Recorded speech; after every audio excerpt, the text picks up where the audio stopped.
Hello दोस्तों, राधे राधे, जय श्री कृष्णा, हर हर महादेव। यह कथा वहाँ से प्रारंभ होती है जब प्रभु श्री राम जी को वाल्मीकि जी भगवान समझते थे, भगवान मानते थे। भगवान प्रभु श्री राम जी थे, लेकिन प्रभु श्री राम जी क्या अपने आप को खुद भगवान समझते थे? अगर आपको कोई बहुत सम्मान दे रहा है, कोई सम्मान दे रहा है, आपकी इज्जत कर रहा है, तो आप अहंकार में मत पड़ जाइए, क्योंकि ये अहंकार ही आपके विनाश की जड़ है। इसलिए सदैव अगर आपको सम्मान मिल रहा है अगले से, तो आप अगले को भी सम्मान दीजिए। इस तरह से आप अगर दूसरों को सम्मान देंगे तभी आपको सम्मान मिलेगा। प्रभु श्री राम ने कभी अपने आप को भगवान नहीं समझा।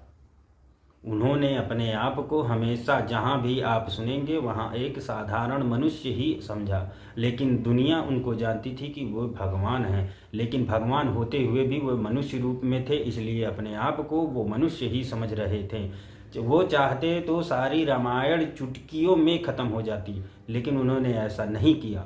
उन्होंने मनुष्य रूप धारण किया था, इसलिए मनुष्य जैसा करता है वैसे ही उन्होंने किया। तो चलिए हम लोग आगे की कथा में चलते हैं और आप लोगों को स्मरण कराते हैं। जय श्री राम, जय श्री राम, जय श्री राम। राम जी को भगवान मानते हैं, लेकिन राम जी अपने को जीव मानते हैं, राजकुमार मानते हैं, और ये जानते हैं कि हमारा धर्म है कोई ऋषि मुनि दिखाई पड़े तो हम दंडवत करें। राम जी ने जाकर चरणों में दंडवत कर लिया। मुनि कहूँ राम दंडवत की।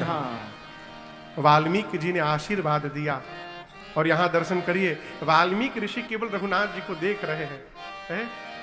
देखी राम छवि नयन जुड़ा,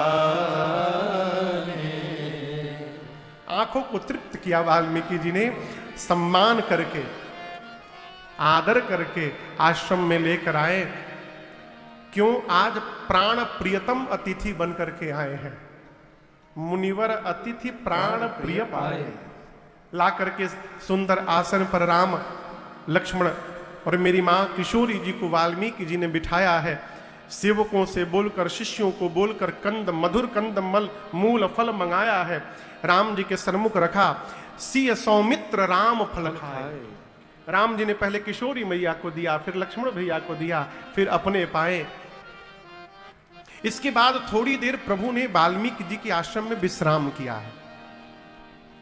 थोड़ी देर विश्राम करने के बाद राम जी उठे, और जहां वाल्मीकि ऋषि बैठे थे वहां प्रणाम करके जाके राम जी बैठ गए। अब दर्शन करिए, राम जी और वाल्मीकि ऋषि के बीच में अब वार्ता प्रारंभ हो रही है। वाल्मीकि ऋषि ने पूछा राम जी से, राम जी आप वन में क्यों आ गए हैं? राम जी ने हाथ जोड़कर कहा, मुनिवर आप तो त्रिकालदर्शी हैं, विश्व बदर जिमि तुम्हारे हाथा। आप भूत भी जानते हैं, आप राम का वर्तमान भी जानते हैं, और आप तो राम का भविष्य भी जानते हैं। आपसे क्या छिपा है? जानकर भी आप मेरे से पूछ रहे हैं?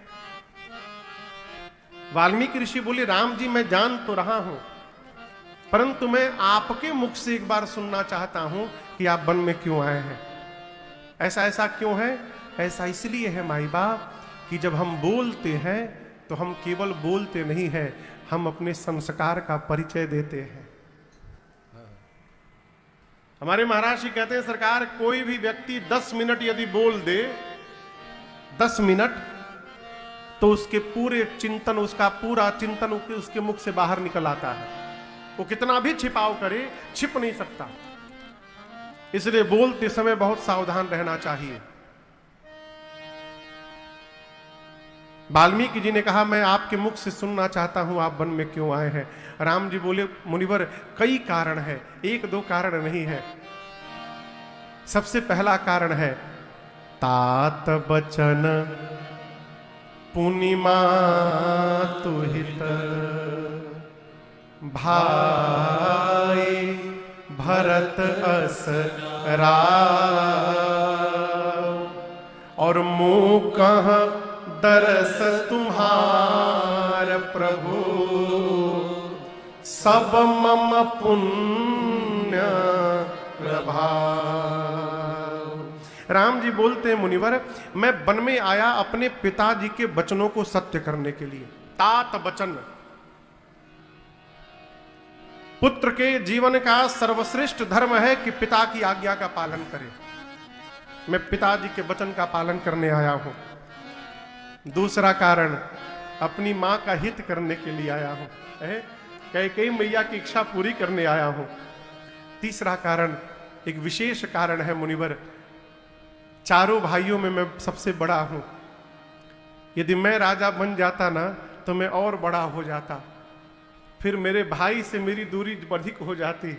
आज मैं अपने छोटे भाई भरत को राजा बनाने आया हूं। मैं तो बड़ा रहूंगा ही, मेरा छोटा भाई भी बड़ा बन जाएगा, इसलिए वन में आया हूं। भाई भरत पुनि राव,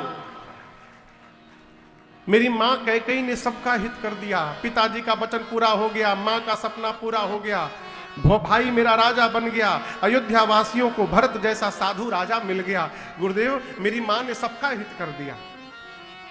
वाल्मीकि ऋषि बोले, सबका हित तो हो गया, लेकिन आपका? दर दर जंगल भटक रहे हैं, आपका क्या हुआ? राम जी बोले, मेरा जितना हित हुआ है उतना हित किसी का नहीं हुआ मुनिवर। यदि मैं वन में नहीं आता तो आप जैसे महापुरुष के श्री चरण का दर्शन कैसे प्राप्त होता? ये मेरा परम हित हो गया है। मो कहूं दर्श तुम्हार प्रभु, सब मम पुण्य प्रभाव। ये कथा कहती है कि भगवान की हर इच्छा में अपना भला देखा जाए, इसी से हमारा कल्याण होगा। राम जी कहते हैं, मेरे जीवन के सारे सत्कर्म सफल हो गए, आपके चरणों का दर्शन मिल गया। अब मैं आपसे कुछ पूछना चाहता हूं। वाल्मीकि जी मुस्कुरा कर कहे, कहिए राम जी। राम जी बोले, मुनिवर, अब जहां राउर आयस होई, लेकिन एक निवेदन है, मुनि उदबेग न पावे कोई। मैं आपसे पूछना चाहता हूं कि आप बताइए हम कहां रहें? आप जहां कहेंगे हम वहां रहेंगे, लेकिन एक निवेदन है, ऐसा स्थान बताइएगा जहां मेरे रहने से किसी मुनि महात्मा को कष्ट ना हो। राम जी ऐसा इसलिए बोल रहे हैं कि मैं रहने के लिए स्थान पूछूं और कहीं ऐसा ना हो जाए कि वाल्मीकि ऋषि जी अपने किसी शिष्य से कह दे कि आप एक काम करिए, अपनी झोपड़ी खाली करिए और उनके साथ जाके रहिए, आज से आपकी झोपड़ी में राम जी रहेंगे। गुरु जी के कहने पर सेवक शिष्य तो झोपड़ी खाली कर देंगे, लेकिन मन में कोसते रहेंगे, कहां से आ गए राम जी, हमारी झोपड़ी लेके बैठ गए। राम जी कहते हैं कि इतना भी किसी मुनि महात्मा संत को कष्ट न पहुंचे। मुनि उदबेग न पावे कोई। हम भगवान का भजन करते हैं, इसका मतलब ये नहीं कि हमको लाइसेंस मिल गया है कि जो भजन नहीं करते उनको त्रास दे। इस बात को समझिएगा। थोड़ी बात कड़वी है, बोलूं? कभी कभी भगत जी लोग ही उत्पात करते हैं। सरकार है? कहते हैं घूम घूम कर मेरे घरवा वाले सब रावण के खानदान के हैं, सब राक्षस है, हम ही तो इकलौते भगत हैं वहां पर। 3 बजे भोर में ही उठ के लगे घंटा पीटने। किसने कहा घंटा पीटो? 3 बजे भोर में हो सकता है आपके बगल में कोई 2 बजे आकर सोया होगा रात में, बेचारे की नींद लगी होगी और आप घंटा बजाने लगे। क्या आप घंटा बजाएंगे तभी भगवान प्रसन्न होंगे?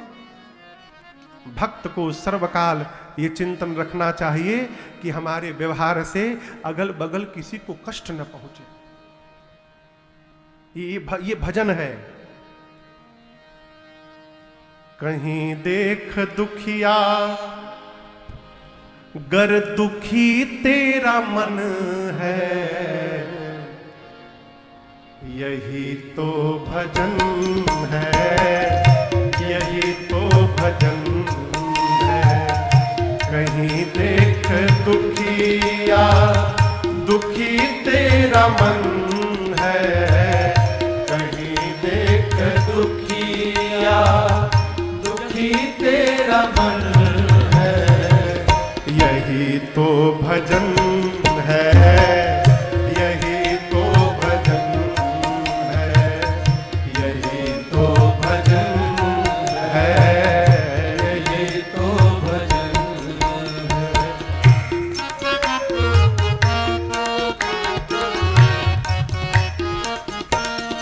मेरी अवस्था 80 साल की है, 80 साल की, और हम रास्ते पे चल रहे हैं और हमारी आंखों के सामने कोई गिर गया है, मैं कैसे उठाऊं?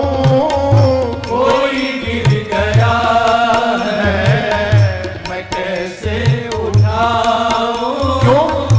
उठाने से पहले स्वयं गिर न जाऊं। उठाने से पहले स्वयं गिर न जाऊं। कोई बात नहीं, वो रोता है और यदि तेरे मन में रुदन है, वो रोता है और यदि तेरे मन में रुदन है, यही तो भजन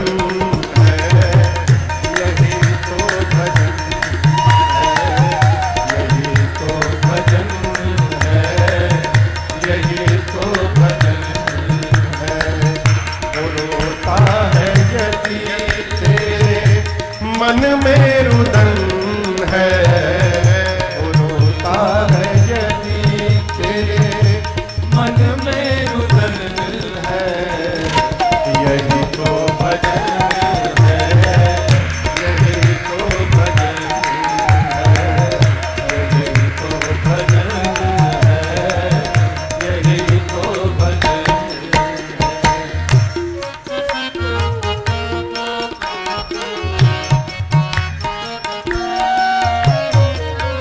जरूरी नहीं है, ध्यान से सुनिए, तुम्हें साधना की जरूरी नहीं है, तुम्हें साधना की न बातें करो तुम कभी अर्चना की, न बातें करो तुम कभी अर्चना की। दया है तो तन तेरा भजन का भवन है, यदि दया है तो तन तेरा भजन का भवन है, यही तो भजन है, यही तो भजन है, यही तो भजन है, यही तो भजन है। दया है तो तन तेरा भजन का भवन है, दया है तो तन तेरा भजन का भवन है, यही तो भजन है, यही तो भजन है, यही तो भजन है, यही तो भजन है।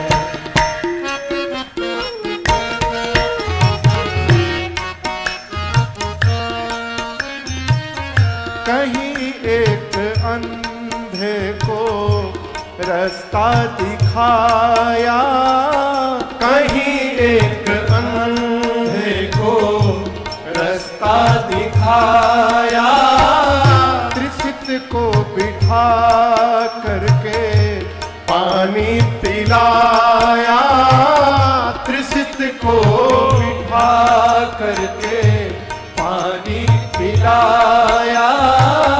वो है संत राही का सत सत जो ऐसा करता है, वो है संत राही का शत शत नमन है, यही तो भजन है, यही तो भजन है, यही तो भजन है, यही तो भजन है। कहीं देख दुखिया दुखी तेरा मन है, कहीं देख दुखिया दुखी तेरा मन है, यही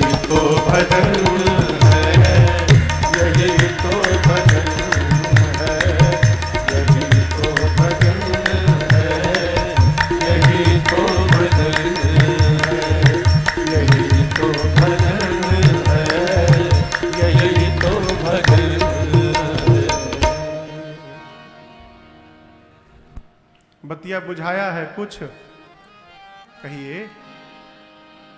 यही तो भजन है, यही तो भजन। सावधान, हमसे ऐसा कोई व्यवहार न बने जिससे किसी को अगल बगल कष्ट पहुंचे। राम जी कहते, मुनिवर ऐसा स्थान बताइएगा जहां मेरे रहने से किसी को कष्ट न हो, वहां कुटिया बनाकर कुछ समय में वास करना चाहता हूं। वास करऊं कछु काल कृपाला।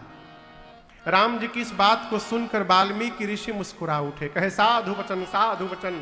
क्या दिव्य कहा राघव जी आपने, साधु वचन। राम जी, आप पूछ रहे हैं मेरे रहने से किसी मुनि को कष्ट न हो, मैं आपसे पूछ रहा हूं क्या आपके रहने से किसी को कष्ट होगा? क्या मैं आपको नहीं जानता? राघव जी आप कौन हैं? राम जी बोले, आप मुझे जानते हैं?